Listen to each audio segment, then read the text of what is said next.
नमस्ते, मेरा नाम कंचन गुप्ता है। मैं कोशी रिसॉर्ट की ओनर हूँ।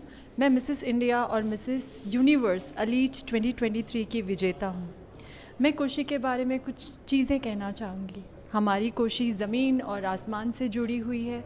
जिस तरह से ज़मीन इसलिए कहा जाता है कि ज़मीन खूबसूरत, शांति और ठंडक प्रदान करने वाली चीज़ें होती हैं, और आसमान इसलिए कि आसमान की बुलंदियों को हम छू पाएँ।